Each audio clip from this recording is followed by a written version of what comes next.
Good morning for AM 1340 WGRV and 99.5 FM WGRV. This is Reid Seals for our monthly interview with Greene County Mayor Kevin Morrison. Good morning, Kevin. Good morning, Reid. So first off, tell us about the Health Department grant.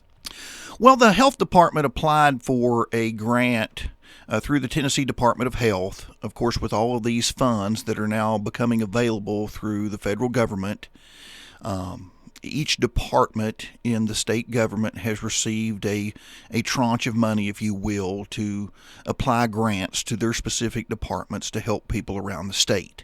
And the Tennessee Department of Health made this grant available to the health department for a small match, 20% match on the locals' part. And we put that in the form of a resolution to set before the county commission, and they approved that. So Greene County will be receiving somewhere in the neighborhood of about $500,000 to be applied to upgrades at the health department here locally.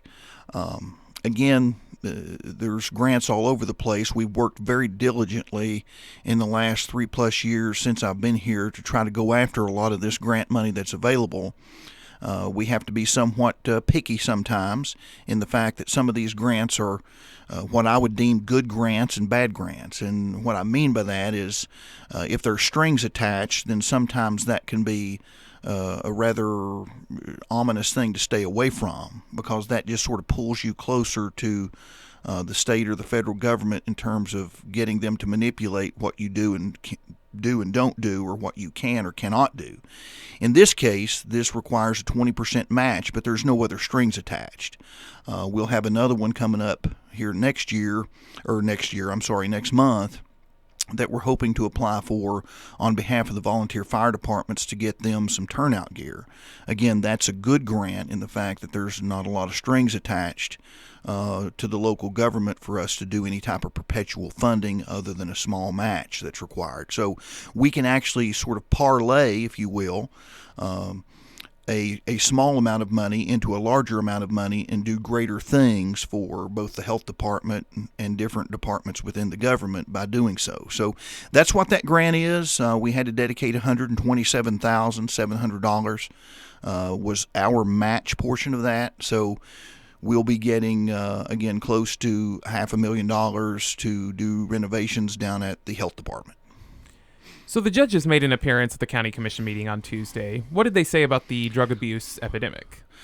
Well, it goes without saying, Reid, that everyone knows that the drug epidemic is just that across Northeast Tennessee. It's an epidemic.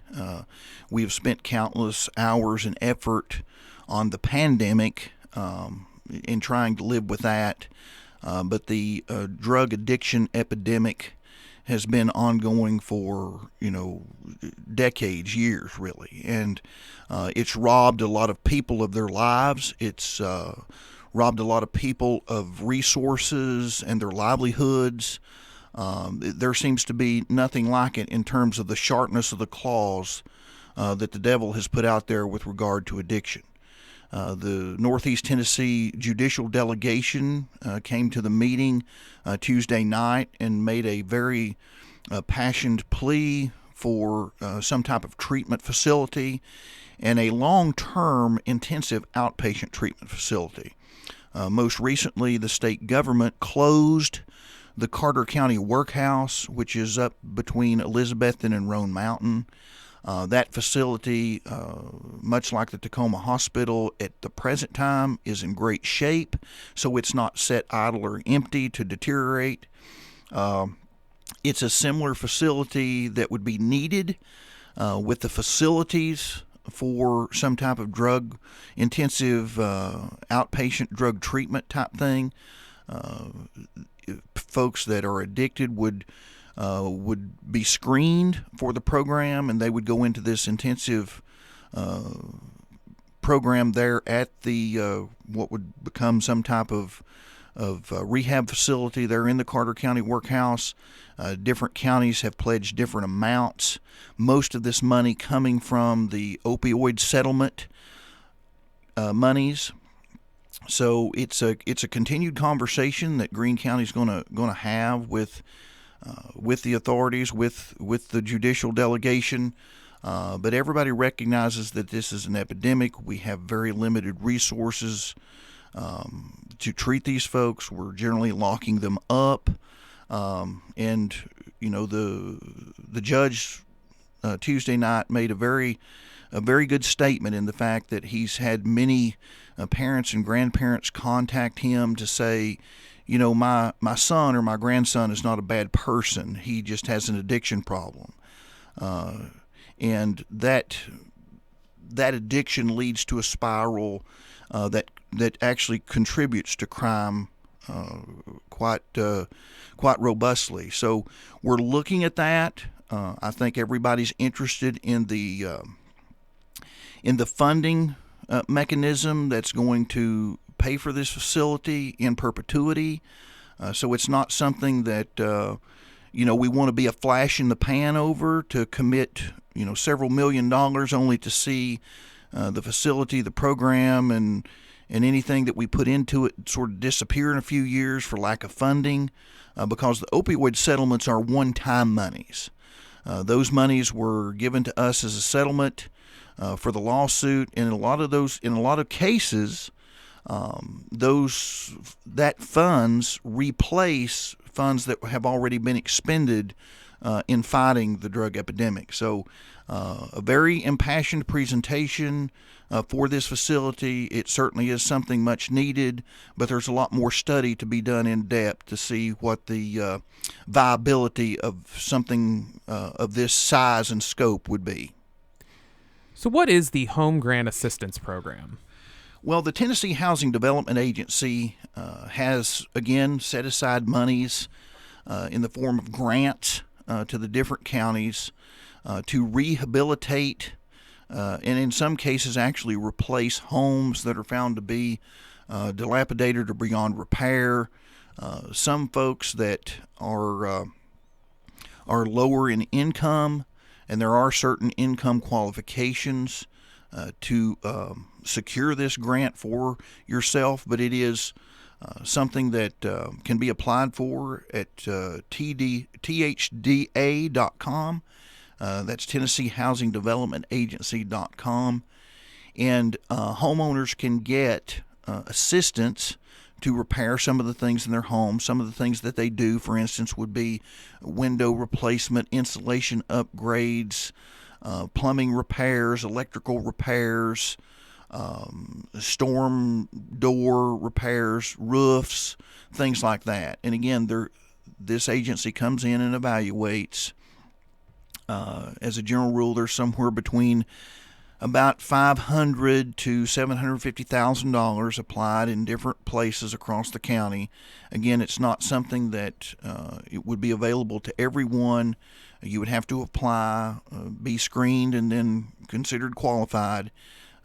They would manage the contractor to come in and do the work. The work would be completed, and that would be the grant that would be applied to you. So it's a good program. It really is. It's helped a lot of people across Greene County already. Some folks have already received the benefits of that and are very happy with the program, and we are too. So that's something that we have to apply for every year to make sure that we can get additional funds, if you will, for the folks that need it. And now for the question that's kind of becoming a monthly question. Can you give us an update on the former Tacoma Hospital? Absolutely.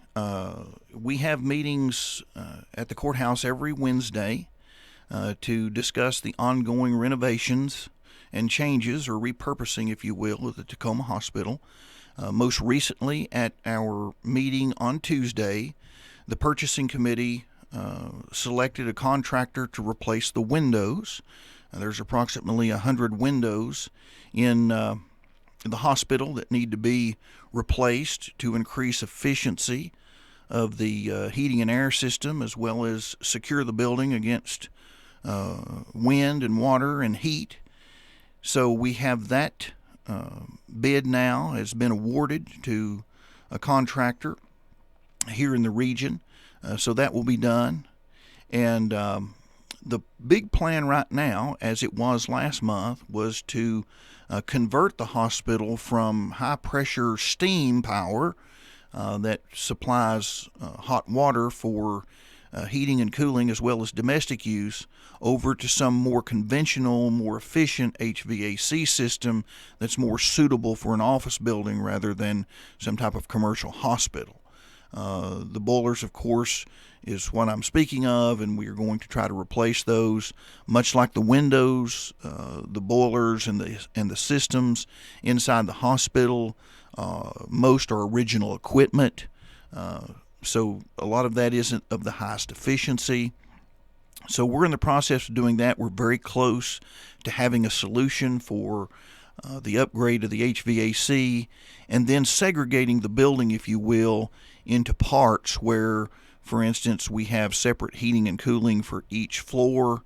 And then obviously another consideration is that the fourth floor is still occupied, so we can get that section of the building isolated so that we can work on the rest of the building. What has been done thus far is we've gone through and removed all of the ceiling tiles so that a heating and contractor and the engineers can get a good look at the building's structural bones, if you will, so that when we bring in the HVAC contractor and the electrical folks to do some of the rewiring of the building, for instance, for internet and data services, then they'll be able to sort of see and route those in a way that's a lot more efficient, a lot easier to get to if there's problems. In the same way with the plumbing. The plumbing obviously is very old and in some cases in need of repair in various places. So we plan to, again, try to isolate each floor so that if something happens to the water on the third floor, then we can isolate the third floor, work on that or repair it without affecting any of the other operations over there. But we're very pleased with what we've seen so far. The building has great generator power. It has gas. It has redundant systems all over. Once we get, again, the building secure from wind and water and heat, then that will be a green light to sort of pick up the pace and go a little bit faster. Of course, we're having the same problem that a lot of people are that are doing renovations or building. There is a lack of material. The time frames for getting work done has been greatly extended in some cases. So we're taking our time and moving in a measured pace. We want to do it right. We want to do it the most efficient way possible, and we want to do it the most cost-effective way. So there's no sort of sense of urgency to make mistakes, if you will, that would be costly.